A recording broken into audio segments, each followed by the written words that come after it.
Over the last couple weeks, gas has jumped over 60 cents per gallon. That one single jump causes a chain reaction that can affect our whole budget. Let's start with gas because this is where we're feeling it immediately. And the main reason for that is because of the global tensions, specifically the conflict in the Middle East and Iran. More importantly, Iran sits near a critical choke point called the Strait of Hormuz. It's a small stretch of water, but it's one of the most important routes in the world for oil. Over 40% of global crude oil exports and over 20% of oil product exports. If that supply is threatened, even slightly, global supply expectations go down. And when supply goes down, but demand stays the same, prices go up. And that's exactly what we're seeing right now. About a month ago, I could fill up my Honda Civic for about $20. And now it's closer to 30 or above. And I fill up once a week. So that's an extra $30 to $50 a month just in gas alone for one car. That's not breaking the budget, but it is causing us to adjust a little bit.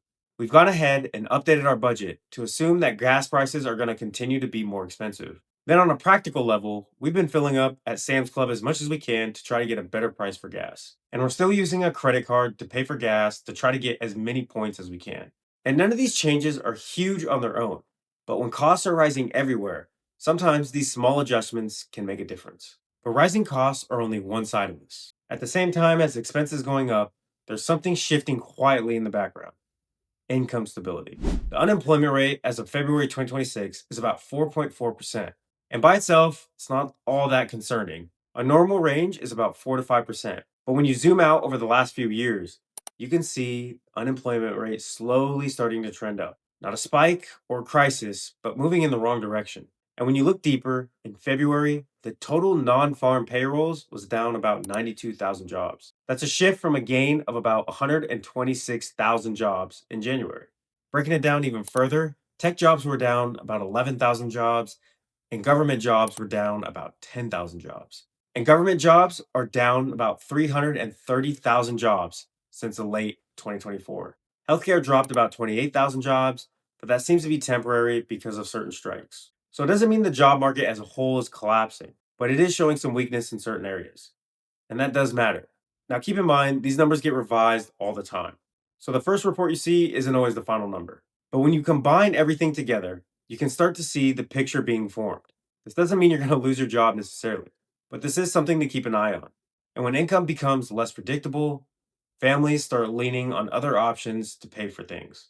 Credit card debt is rising and more people are falling behind. According to the Federal Reserve Bank of New York, Americans are carrying over $1.2 trillion in credit card debt, and more people are falling behind. This chart shows credit card balances that are 90 plus days due. Focus on the credit line, it's trending higher, back to levels we haven't seen since before the pandemic. That doesn't mean just more people are using credit.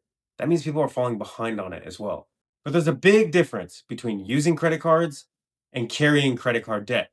For our family, we use credit cards for almost everything, but we only spend what we know we can pay off at the end of the month. We pay the full balance every month. Once you start carrying a credit card balance, that math works against you quick.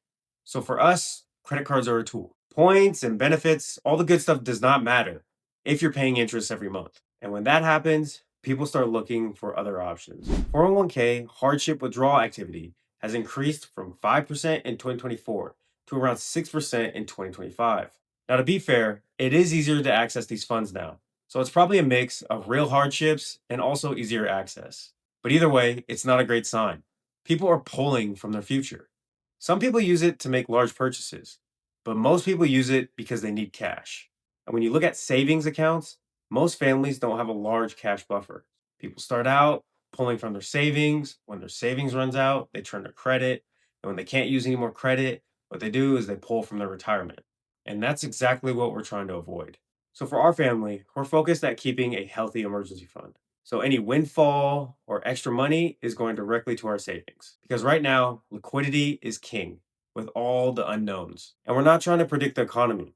We're just trying to be ready for whatever happens. And we don't want to end up in that last step where we're having to pull from our future. In our next video, I'm going to walk through our budget for March 2026. You'll be able to see in real time how we're structuring our finances and keeping them in check. I'll see you over there.